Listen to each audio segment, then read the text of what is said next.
everybody? Welcome back to the Posted Up with Chris Haynes video show. And I have right here, man, someone who made headlines last week, shocked a lot of people. For those that know her, it wouldn't come as a surprise. But Renee Montgomery, veteran WNBA player, former six-man award, two-time champion. She's here on the show. Renee, I'm glad to have you on. And just for the people who were hiding under a rock last week, Renee announced that she will not join the WNBA in their restart when they head to Florida. So I want to bring Renee on because she has a unique perspective, and I know and I'm not going to say me. I'll say we, but me, from my perspective, I know I could do a better job and properly covering the WNBA, but I wanted to make sure I gave Renee some time. And Renee, thank you for coming on. How has everything been on your end thus far? I appreciate it. And I appreciate you even saying, you could spend more time on the WNBA. I'm glad to be here though. I appreciate it. It's been crazy. Honestly, it has. I didn't know this was going to happen, obviously, because I just sent out a tweet thinking that I was just going to post that and go. But it's been a good crazy. So I'm going to get to that tweet, but I want to get to something you touched on right there about the WNBA and the coverage. What do you think can be done? Because I know a lot of people, publications will say, well, do the numbers warrant coverage in the WNBA? And I feel like, well, if you don't give people a reason to by actually covering them or writing about them, if you don't give people a reason, then people won't know if the product is worth being seen or visible. But what do you think as a player? What do you think can be done or should be highlighted when you're talking to a member of the media, like myself? I'm an NBA reporter, but what are some suggestions that you have? Well, I know it's always that which comes first, like the egg or the chicken, because people are like, well, does the WNBA warrant more media attention? Well, I think that no matter what, if the WNBA gets more media attention, then there will be more traction. People aren't familiar with WNBA players. People can't name 5 WNBA players on certain teams. So the more media attention the WNBA gets, I think it's going to be a cause and effect. I think people will start to be more familiar with the players. And in turn, there'll be more clicks on the websites because I'm sure, they're doing analytics. And maybe people aren't clicking on the WNBA stuff as much. But that's probably because they don't know the players. So I think it is a give and take. And I think that at a certain point, somebody just has to start covering the WNBA consistently to see if it catches on. Is that a level of frustration shared by a lot of WNBA players? The lack of coverage? I don't know. I mean, yes and no. Like I can recognize that the WNBA isn't as old as the NBA. So I know a lot of people always try to compare current WNBA to current NBA, and there's like years and years of difference in there. So I understand that we're not an old league. So for me, I get it. But I also think that it's about time. I understand we're not an old league, but I do think it's time for more coverage, and not even just media, just, brands using WNBA players as ambassadors. That's sometimes how people recognize an athlete too. What are they attached to? Mm-hmm. What sponsorships do they have? So yeah, I think that stuff it's about time for all that to happen. And you guys have done a great job, and your latest set of negotiations, you guys were able to get a pay raise, and it's still it's good. It's a start. Overall, I remember just watching it from afar, having not covered it. It seemed like the perception was that this was a big win. This was a big deal. Yeah. Was that the overall sentiment, or was it, this is good, but we have a ways to go? It depends who you talk to. Some players, Mm-hmm. all negotiations aren't going to be great for all players. So some players, depending on what contract they're in, is great. Some players Gotcha. were up for contract, and so they just signed the new max deal. So they're excited. They jumped from Mm-hmm. 115 probably to 2 something. So those players are great. There's also some players that are like, well, it didn't really affect me, so I'm not that excited. Again, it was a step in the right direction. That's how I look at it. It wasn't, we didn't make a huge jump and start making $500,000 and stuff, but it sure is better than the contracts we had before. Before when we Oh, for weren't sure. flying Delta Comfort Plus, before when we didn't have more, so whatever happened is more than we had before. So that's kind of how I look at it. But, there are mixed reviews amongst the players, but ultimately I just see it's a step in the right direction. For sure. And I think when you talk about flying Delta, we saw those pictures that were circulating of WNBA players. Forgive me, I forget the team, but just sleeping in the Yeah. in the airport, waiting planes being delayed or whatnot. Have those things been rectified? Do you foresee situations like that occurring in the future still? Yeah, I can't remember what team either, but a certain team, they had an early morning flight because they were on a back to back. And people don't Hmm. know, but we don't fly private, so we fly Yeah. domestic. And so if the flight is delayed, so are we. And if we have a game that night and your flight is delayed, it doesn't matter. So there was a team one time where they were on a back to back. They, their flight kept getting delayed, and they had to go straight to the court. And people don't understand that that's stuff that we deal with while playing. So that is a problem, and that did get fixed. So the league, the teams are allowed to use private flights. So in certain scenarios, like back to backs, I think some playoff scenarios where you're going across coast. So some of those things did get cleaned up. Hmm. We are flying in a different class now because before, you could be a middle seat in the WNBA. So now That's they're allowing crazy. us to fly like comfort and those things. While other people are looking at like, sheesh, you guys should have already had that. Well, we didn't, and so that's why I'm happy Yeah. for it. Yeah. Okay. That's good. Like you said, there's a lot I of mean, work I that want needs more. to be And done. don't get me wrong. I think that there needs to be better. Like there is, but Yeah. in the same stance, you're not going to jump from making $100,000 to all of a sudden you're getting $1 million contract. So I just want people to understand that it Hmm. just doesn't work like that. Like you have to continually move forward. So like I wish we could fly private too. If you're asking, I wish we was flying private Yeah. too. If we're being honest, it looks nice. Yeah. It does. It does. I'm pretty sure it feels a little bit different. Yeah. Uh, I'm gonna get to your decision. I'm gonna get to your Okay. decision. But Okay. before that, Renee, I do recall I covered Kyrie Irving's call that he had with players, and I wrote about it. And sources have told me that you were on that call as well. Yeah. And so, but there's been, you being on that call, and then you seeing the narrative that took a hold after that. You know, what was from being on that call and to what was publicized or the way the narrative that it went out. What was your viewpoint? What was your vantage point from being on that call and understanding what was going on and taking place? Yeah. So my vantage point was that, there were people on the call that we like everybody on the call could recognize that, a change needed to happen. And I think that that wasn't talked about enough. And I think that that's the narrative that's happening that needs to stop in a sense that like all athletes, like what we're trying to do in the world is unite. We're trying to unite, create equality. And even in our certain sports worlds, WNBA, NBA, NFL, MLB, you see it across the whole line where now you see like certain athletes are going this direction, other ones are going this direction. And I'm like, nah, nah, nah, nah, nah. I hit my teammates up and I'm like, look, I'm not going to the bubble, but I'm still your dog. I'm still your teammate. Y'all hold it down in the bubble. It needs to be that kind of.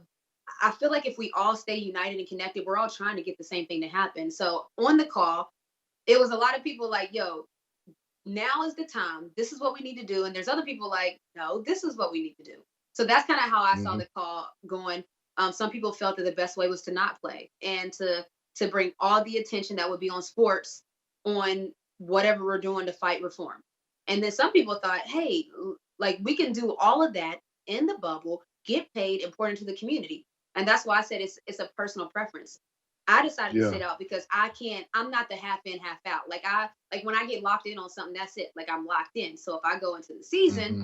and we have 3 games a week, if people don't know pro sports, 3 games a week, and then you still have to do practicing, you do film. I prepare more than you probably should. That ain't gonna work for me. So that's why the Mm-hmm. bubble isn't it for me. Now, when you have somebody like LeBron James and he has a whole team of people, he doesn't have to be as hands on like because he can Yeah. say, look, I want this to happen and it will happen, like period, so Mm-hmm. Yeah. that's No not doubt. my reality. When you I believe you spoke towards the end of that call. Yeah. Correct. What was Wow, the y'all message got you were some trying good to give? sources, don't you get? Hey, Renee, come on now. I do all right, Renee. I do all right. But I believe you spoke towards the end of that call. What was the message that you were trying to relay? And the second question to that, did you already have your mind made up at that point? Yeah, I think so. I'm pretty sure that like I just knew, and it was just a matter of time about how I was going to go about it. And I think that that's why I was interested in the call, because the call, even the title of the call was called something like "Change and Unity" or something of that nature. Like even just the title of the call, and I'm like, oh, I'm with change and I'm with unity, so let me hop on this call. You know what I mean? So when I Yeah. when I got on the call, there was some big names on there, and but for me, it was kind of dope. Like it was NBA players arguing over the best way to create the most change.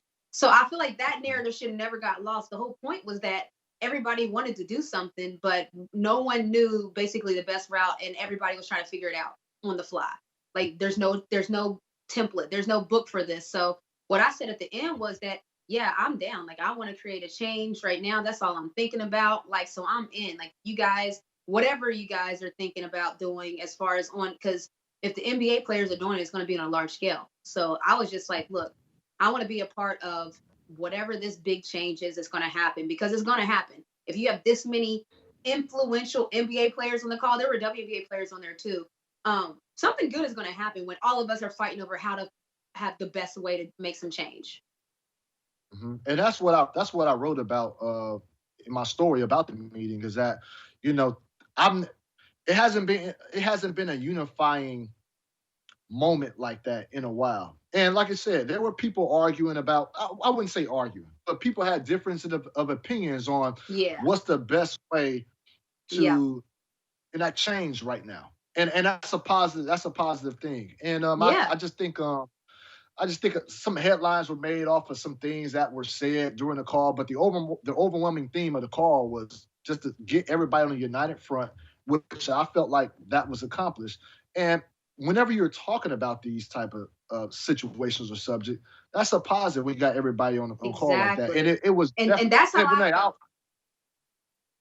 go ahead. No, and I'm saying that's why it was gratifying because I'm not gonna say I heard the call or anything like that, but I know towards the end, that's I know towards the end, uh, they let the floor, to allow you to speak, and so I I felt did. like that was so dope. I'm like, that No, was it so dope. was. And I had and for me it was so special because I literally listened to the whole thing. And I mean that conversation, it was like long. I don't know if people knew how long that Zoom was, but it was multiple hours. And you heard different players, like, and that's another thing that I want to touch on while, I'm trying to help with different things.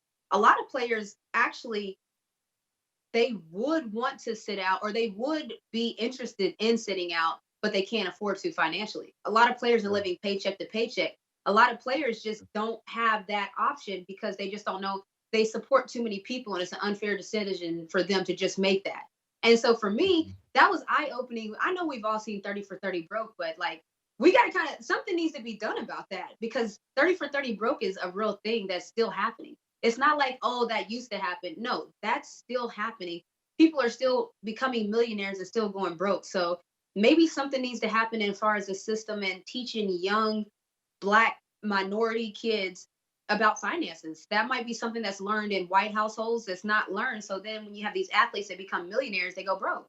So I don't know, just listening Yeah. to the call, it almost gave me more conviction on what I wanted to do. Like, yeah, we got millionaires on the call talking about something they can't sit out. Like, and they meant Yeah. it.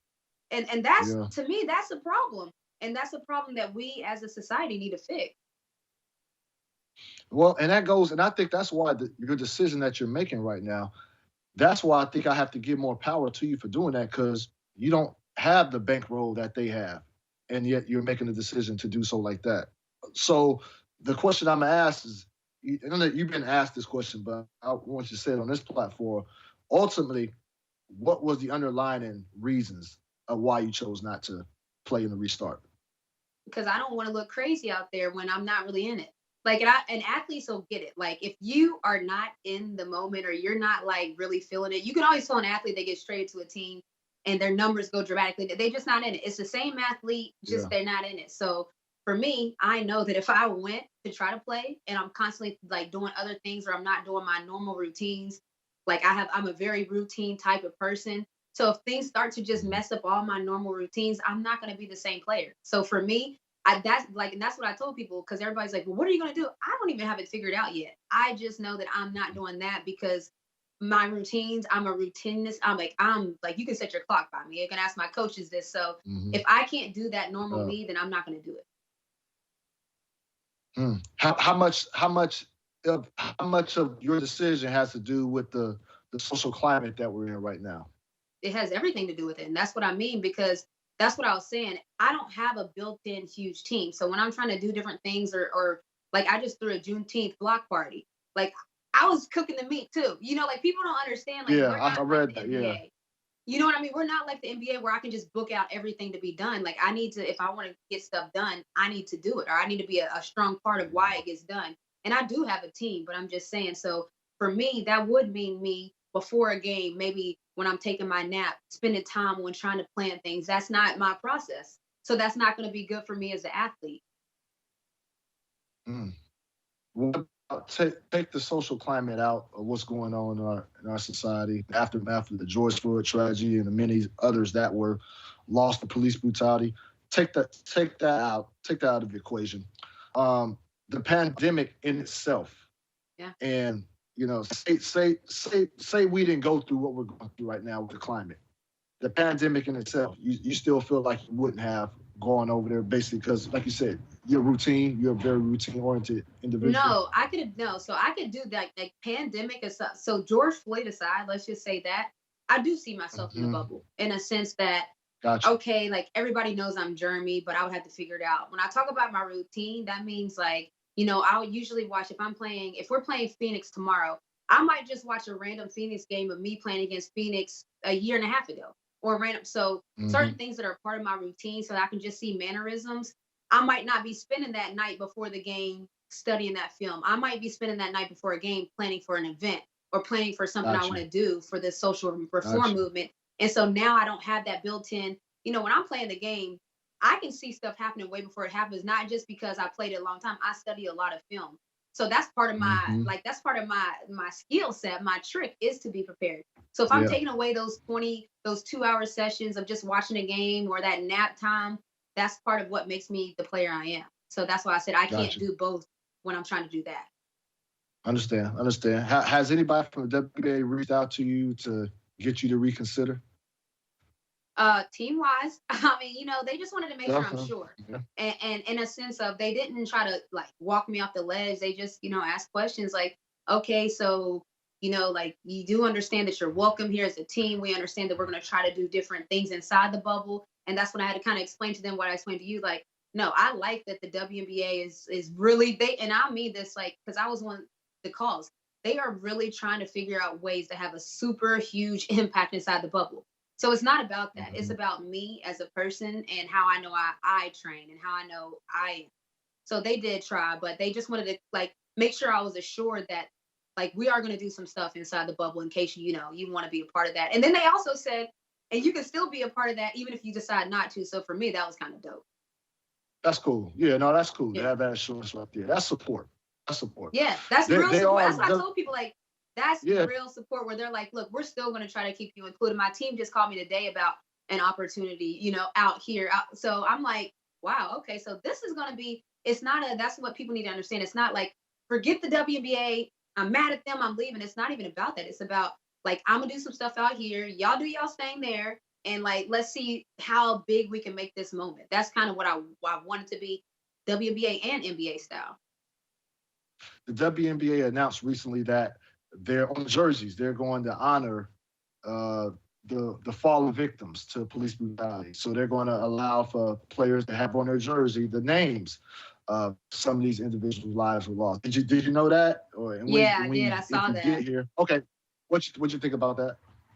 I love it. And that's what I meant. And those are things like I know that they even wanted to have a hashtag Black Lives Matter on the court and they couldn't get that done, I think, but that's what I'm saying. And so what I'm going to do is I'm going to tell the WNBA I need my custom jersey made. I need to think of who exactly I want on mine. But like, that's what I mean. Mhm. That's a way to make sure that the narrative doesn't get lost. And that's the whole point, right? Like that's what everybody's worried about with sports coming back. Will the narrative get lost? Well, if both leagues keep doing that, that's what I mean. Like I don't think it will be. If you see number 35, Breonna Taylor running down the court, and that's Yeah, Angel McCautry for the Aces, I don't necessarily know if the narrative is going to get lost. And so now that's more yeah. talking pieces. So again, I think it's a great thing. That would have been a good look to have Black Lives Matter on the court. They tried. Hashtag I know that Matter. was a thing talked about, but because the courts were already created, I don't know if y'all know, but courts are already created. It's a whole thing. It's probably already there in Florida, so that one couldn't happen. But again, they're still thinking of a lot of stuff. Maybe it still can happen. I don't know, but I just know that that was one of the suggestions. Have any NBA players, since you made your decision, reached out to you to kind of pick your brain on how you came to this conclusion? There have been. I've been invited to some bigger campaigns. Some some NBA players have hit me up. Some that are even here right now actually said, "Yo, you should have hit me for your Juneteenth event." So shouts to Dwight Howard. He said I should have hit him for his Juneteenth event because he's here. So that's what I need to start doing more too. Because now that athletes know kind of how I think and where I stand, a lot of them have reached out, which is a good thing. A lot of businesses have reached out and said, we're a white management business and we don't even know how to start the conversation. So I'm almost like now I see like my path almost an educational process working on the system inside out, because some business owners, they don't even know how to make it more inclusive. They know that some employees are feeling some type of way and they want to know how can they make it a good environment? Can I have a talk with the employees? So I'm starting to see that that's kind of might be my pathway, and that just kind of fell in my lap. I didn't even think about it, but it makes sense because you have to beat the system. You have to start from within. And I'm seeing that, like, you're stepping out and going against the grain for what people would say, but you're already seeing pathways to making a difference. That's exactly what you want to accomplish in the first place. And so it's good to see that. First of all, good to see that you got support from your league. Then you got players reaching out, supporting you, asking questions. Then you got these companies also reaching out, because that's ultimately what we need to be doing. We need people like yourself, who look like yourself, who come from a different perspective, that can tell these companies that, a lot of these companies don't have people that look like us at the top. Don't know how to make decisions. Don't know what diversity looks like. And they want to listen right now. And that's my point. And it's the time. Exactly. Exactly. Because maybe in 4 months after they've watched the NBA season, people might start to feel like closure about a situation in the sense that everything goes back to normalcy. So right now, companies are hitting me up. I don't know if they would do that after the season. And I think that's what I want people to understand. Like right now is a special time where it was a perfect storm. Everything stopped. Right now, there are upper management that realize, okay, we gotta address the situation before because some people still haven't gone back to work. I don't know if people know, but the conversation I've been having is companies want to do like a welcome back to work, like seminar almost. And this is what we're going to be doing differently. We're having a seminar with Renee. Like that's literally something that's about to happen. And I'm like, that's perfect. I didn't think about that, but that's perfect, because now if we start, all these businesses start to have different ways of being inclusive, that's the first step. And again, people might be like, oh, that's nothing. But a lot of people feel racism in their workplace. Like a lot of people feel that, they get overlooked, overstepped. And maybe that's just lingo use. So again, I just think that businesses is a good place to start. No, for sure. For sure. And Renee, do you have, do you have like, say NBA players come up to you asking for your advice? You mentioned you was on that call. You heard there's players who they want to sit out. They feel like it is. They feel like they feel like it's their responsibility right now with the time that is occurring. That is their responsibility to do so. But they're not financially, and it's funny to say that. I'm not gonna say financially stable, but still, no, it's true. They said it. They said it on the call. Some still live check to check. It's sad as that sounds, but what would you say to somebody who really does want to, but they have a family, they have everybody, and their money is not that stable? And so how would you go about giving somebody in that situation some advice? I would tell them to take this moment as an educational process. Like you can't, your hands are tied. You can't even make a decision because you aren't financially stable to do it. And that's what I mean. Like and then hopefully they recognize that and start to change the narrative of their story. Because if you're living paycheck to paycheck, a lot of people think that the more money you make, then you'll start saving. No, people that have those habits of living paycheck to paycheck, it don't matter how much money you get, you go broke because you still spend as much as you can get. So I'll say people like that, I would tell them to play, honestly. And I'm just being real, because if you have a lot of people dependent on you and you're bringing in this is a different type of money. The NBA money is different. So I would say play. and then start saving now in case you want to make that same. It's not going to get fixed in a year. So, I'm sitting out this year because I feel like right now the moment's hot. But if next year an NBA player decided to sit out, I think that it would have the same response that I got. So I would just tell them there's no expiration date. Like, go play, but be about your paper now and stop wasting that money. For sure. No, for sure. Now, I hope they hear that. For sure. That's real talk. That's game. That's real talk. But I want to say, like, what, you're a 12-year veteran, 13-year veteran? This would have been my 12th year. This would have been your 12th year.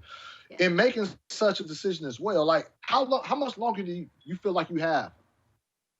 I've been blessed. So I've only had one injury, no surgery. So if athletes know, the more that you have surgeries, it's kind of harder for your body to go longer periods. So honestly, my teammates like make fun of me all the time because I'm one of the people that I don't even need to warm up. So to answer your question, I think I have as long as I want to play, in a sense of I don't even need to warm up. I don't stretch. I kind of just go and play. In college, everybody told me, wait till you get to the pros, it's going to stop. And then everybody told me, wait till you turn 30. And now I'm about to be 33. So I think that I was blessed in a sense of genetics that my body just handles things well. Yeah, you were. I started stretching at 27. I think 27, 28. See? So you get what I mean, though, because you didn't need it. Yeah, no, that's what I'm saying. No. I played college ball up till 24, 25. And it was 27. That's when I realized, I gotta stretch. I gotta, you know what I mean? I gotta loosen.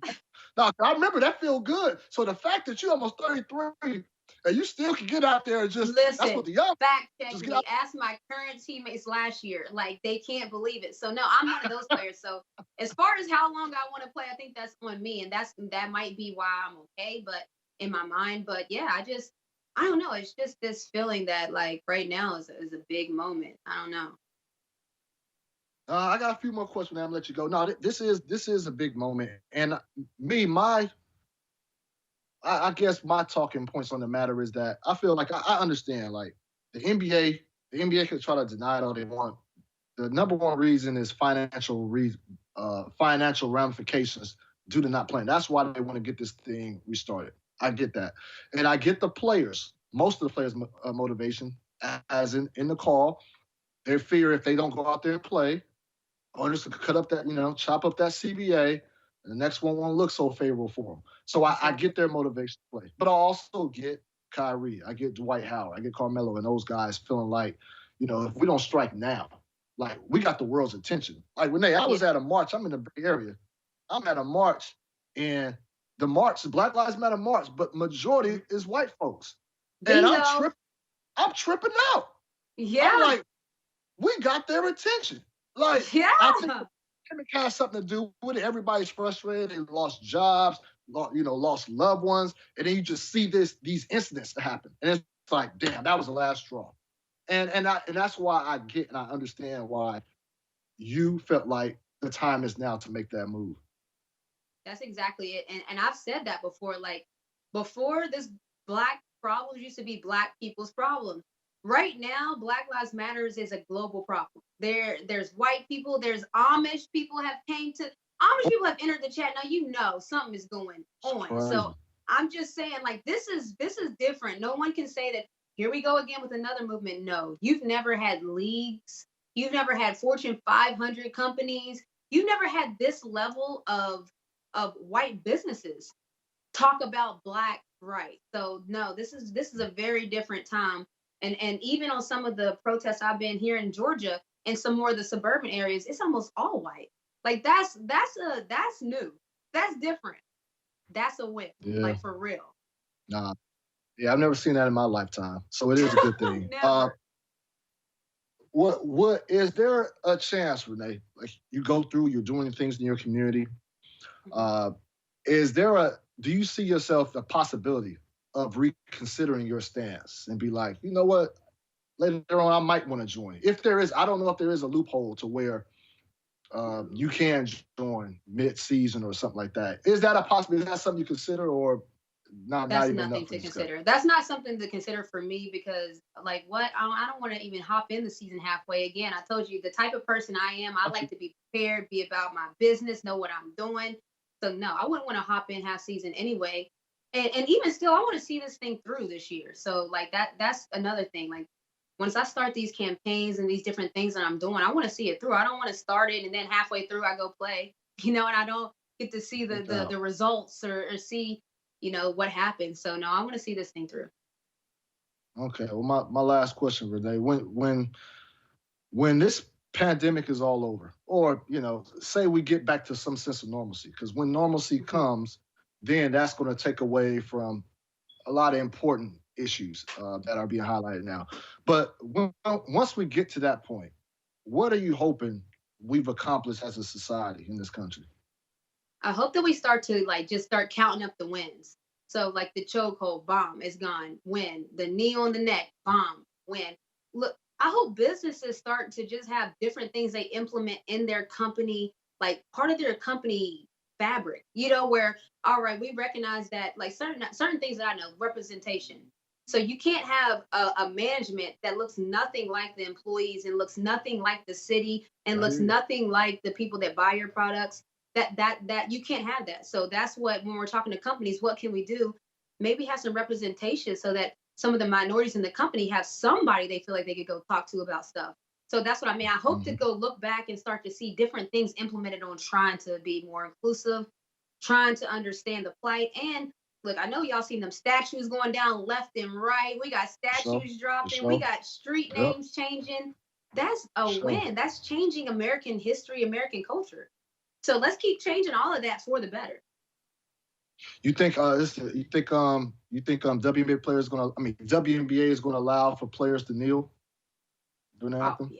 Yeah, I do. I think that there's what sports league cannot have people kneeling? Like after what happened with Colin Kaepernick, honestly, what sports league wants to be on the other side of that? You see the NFL is backtracked now and apologized, and so what sports league would want to battle? I want to see.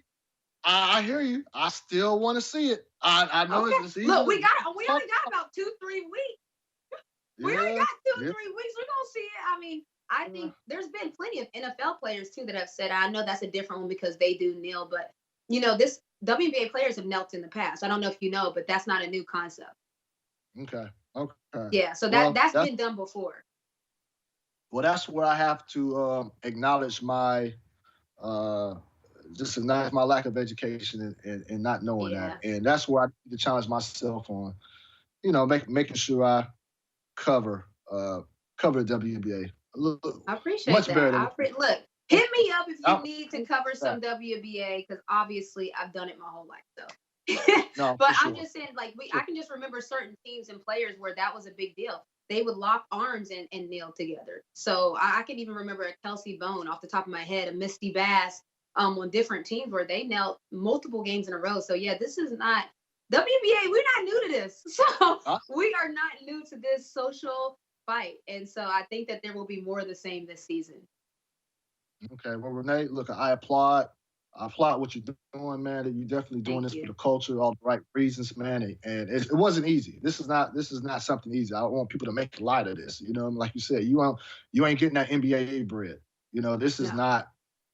This is not something that's just a cinch of a decision to make. So if anything I can ever do on my end, man, please reach out to me and hold me accountable. I'm going to try to hold myself accountable how I move forward with my coverage.